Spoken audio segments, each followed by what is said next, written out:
the scene for you. This story is at the end of a chapter of lots of miracles. It's sort of the miracle chapter in the Gospel of Mark. Mark's already known for a lot of miracles. You've got to follow me now, Terry. Follow me as I back up and fall over the stairs. All these miracles happen kind of in rapid succession, one after another, in this fourth and fifth chapter of the Gospel, according to St. Mark. We have a healing of a man with leprosy, a withered hand. We have a healing of a paralytic. And then before this story of Jairus and the daughter, right before this is the story where Jesus travels back and forth across the lake, but he goes to the land of the Gerasenes, and there he meets a man who is so possessed by demonic forces that when he asks his name, they just answer Legion, because there's just so many present in him. So disturbed in spirit he is that he can't really identify one problem that he has. Some days we can relate to some of that, of course. And Jesus has power over all these things. Then there's the scene of the storm on the sea. You recall that? That was the gospel from last week. Jesus calms the storm. So he has power over sickness. He has power over wind and waves. He has power over demonic forces. And in today's gospel, we see he has power over sickness and death. All of which are going at the question that the disciples asked in the boat. Who is this guy who can even calm the wind and the waves? All of us in the Gospel of Mark should be asking that by the point that we've reached the end of our stories for today. Well, today they cross again in the boat.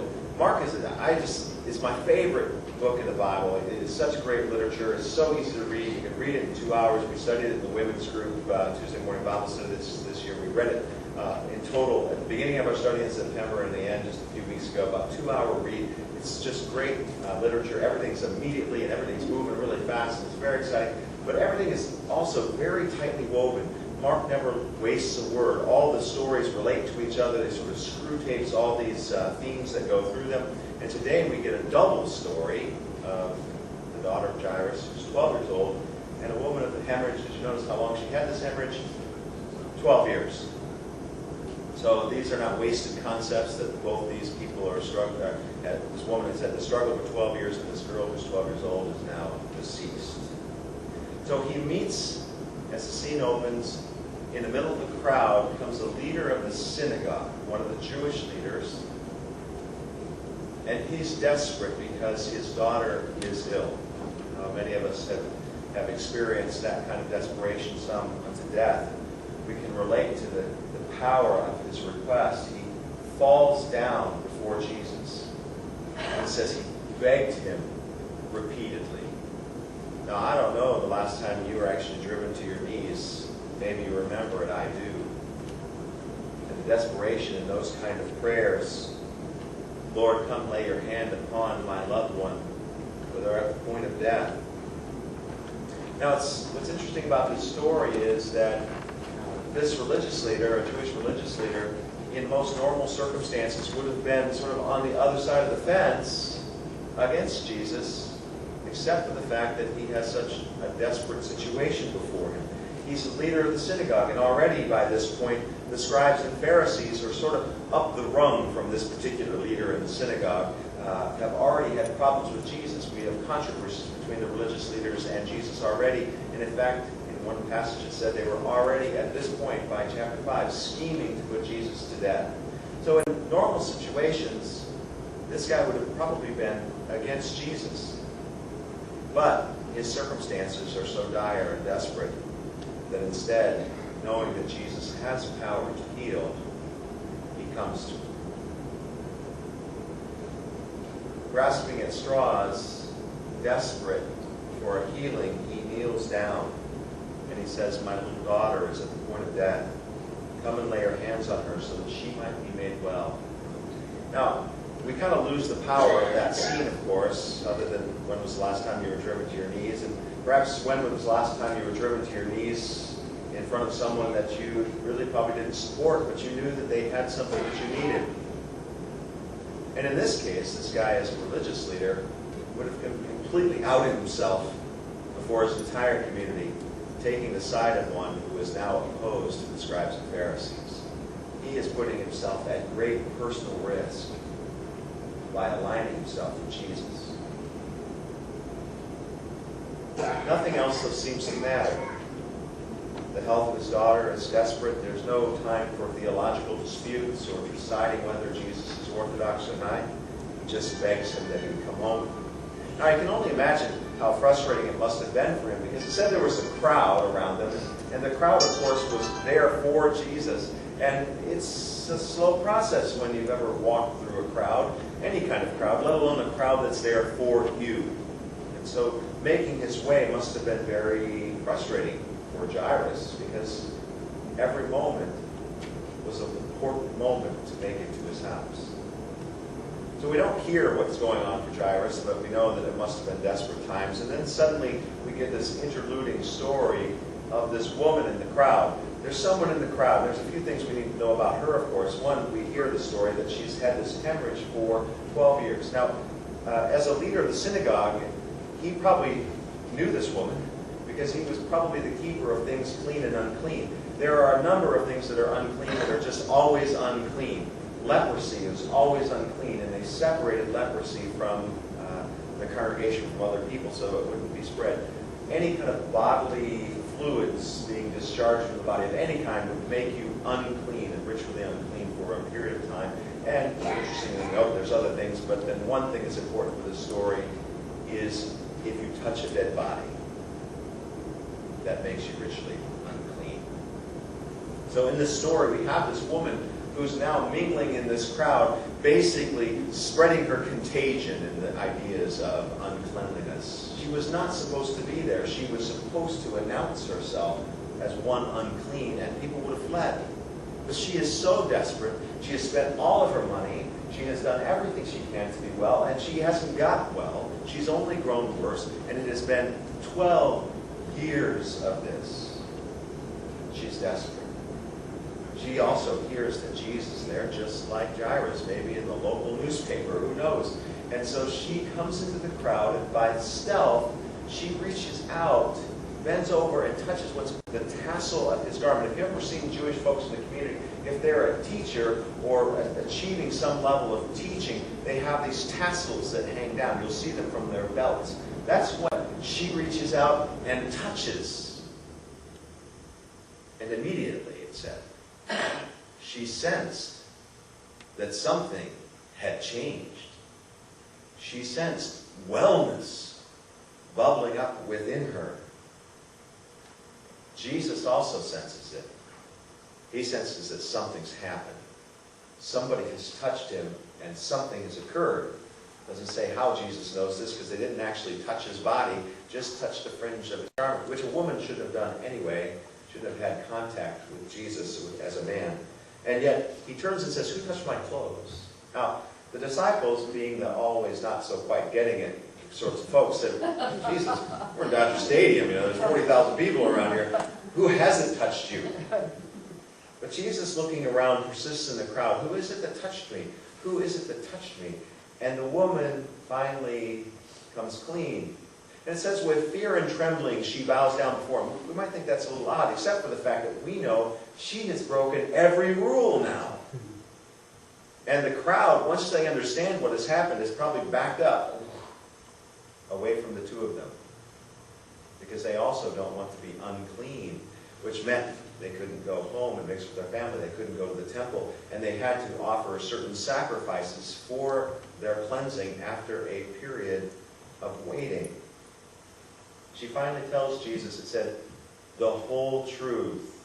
I can only imagine as that whole truth came out, how the crowd started to back up away from them. What was going on? And instead of getting a reprimand, we don't hear what the crowd does, but we do hear from Jesus. Notice the wording. He says, daughter. This woman who has no name goes from an anonymous, ill person, marginalized, to being daughter. We're also on our way to a daughter, by the way. He says, daughter, your faith has made you well. Go in peace, healed of your disease. Now, let's focus on Jairus. If you're a parent with an ill child, and the crowd is slowing you down, and then this scene unfolds, I can only imagine my impatience at what's going on. We don't hear that even Jairus is there at that point until suddenly messengers come, but he must have been privy to the entire thing. I wonder what was going through his head as he was scared to death for the life of his child, this crowd, now this woman, and these delays. Can you imagine how he must have felt? How things were in his way, and every precious moment slipping away was a precious moment of the life of his child. And then it happens. Almost as if waking from the second story, it says, messengers arrived from his house. He's telling Jairus that his daughter had died. You might as well stop bothering Jesus and just come home with us to your wife. Jesus can't do anything else. It's hopeless. She's gone. But Jesus isn't quite ready to give up yet, if you notice. He must have seen how Jairus, his panicked look now turned to despondency or despair. And so Jesus speaks to him. The simple line, it's one you should memorize. Do not fear, only believe. He took the inner circle of disciples with them, and as they made their way to Jairus' house, they came upon the mourners who were there, who were making a colossal commotion, as you can only imagine. And Jesus asked them this question, why do you make such a commotion and weep? The child isn't dead, but sleeping. Now, laughing may just be the way that it was interpreted, but I imagine outrage was probably more of what was going on in that crowd, although it said they laughed at him, probably like scornful, mocking, perhaps, is what was going on there. Seems a little crass, but sometimes in grief people respond strongly. She's dead. We know what dead is. There's no hope. Why are you giving us false hope? But Jesus is not discouraged, which is one point you should always remember. When all else is lost, Jesus is not discouraged. So along with this little band of disciples that are there, he takes into the room where the girl is lying, mother and father. And rarely do we get the Aramaic translation, and in this case, we do. Only a few places here and at the cross in Mark's Gospel do we get that. Another scene in the healing, we get it again. Talitha kum, he says to her, little girl, I say to you, arise. She gets up and walks around. It said everybody was amazed. I think falling out would have probably been more in the subscription of what would have happened for me. And he says, just give her something to eat. It's a nice story. It's a powerful duo of stories. What does it have to do with us? I mean, I'd like to say that with Jesus, you're not going to experience death, that your children may not die, that your spouse wouldn't die, that you won't die, but that's just not how it is. That's not what faith promises us. We all someday will die. But there's another reality at work here too, is that when Jesus enters our life, even what appears to be hopeless moments, he brings hope. That Jesus comes with healing where no healing is possible. Sometimes Jesus works miracles of physical healing. Sometimes he works miracles of spiritual renewal. The point in this chapter, and the reason that I gave you the context, is what Mark is trying to communicate by all these miraculous stories is that there's absolutely nothing that Jesus can't bring hope to. Not demonic possession, not illness, not mental illness, not physical illness of various types, not even death. Jesus has the power over all these things, and hope can come to them even when all other hope is lost. Now, I don't know how to attest to that other than just personally. In times when I found myself between a rock and a hard place with no good possibilities, and you have to make a choice between two bad things, you give it to God. And though it may not have changed the circumstances or the situation in which I found myself, there was an aperture of light that began to grow and began to give me courage about a future that I could not envision between the rock and the hard place. That's what faith does for us. Maybe it's positive thinking. Maybe it shifts our perspective. Maybe it's God opening us up. I have no doubt for me that handing my dilemma over to God takes the burdens a bit off of my own shoulders. It's why it's the first step for 12 steps. People who go to those meetings, they're usually at the point where they don't understand where hope can be found. And the first step is what? Turn it over to a power greater than themselves. On their own, they know they're going to mess it up. But turning it over lifts something off of our shoulders and helps us to see from a different perspective. God doesn't always change the circumstances, but God does often work to change us inwardly to deal with the circumstances. Marshall Lucas once said it this way: God doesn't always smooth the path, but sometimes God's put springs on the wagon. And I think that's probably a good description in any other words. God doesn't always answer our prayers the way at least we had hoped for. I have had many prayers answered, but not like I wanted them. In fact, most of the time, God doesn't do my order up sort of prayer list, although I keep offering them every day. Lord, do it this way. Not just do this, but I'd like you to do it this way. We're really good at telling God what to do. It's the first sin, of course. Remember what Satan said in the garden? You will be like God. We've been attempting that all along. General manager of the universe, do it this way, God. And yet, when we turn these things over to God, things that are beyond our ability to hold on to, hopeless moments, sometimes something opens and we find blessings in there that we had not anticipated, and yet they open up. When Jairus needed help, though it was at great personal cost to him, he knew where to turn. And he fell at Jesus' feet and begged him for help. As they made their way home, there were twists and turns to the story. I'm sure it was incredibly frustrating for him that this was not going the way he wanted it to go. And yet he continued to persist in believing.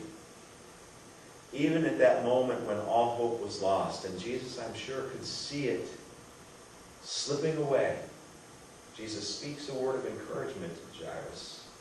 Do not fear, only believe. It seems as if he would never get home, and at that point, when he believed that home was lost forever, Jesus takes the time to touch him personally.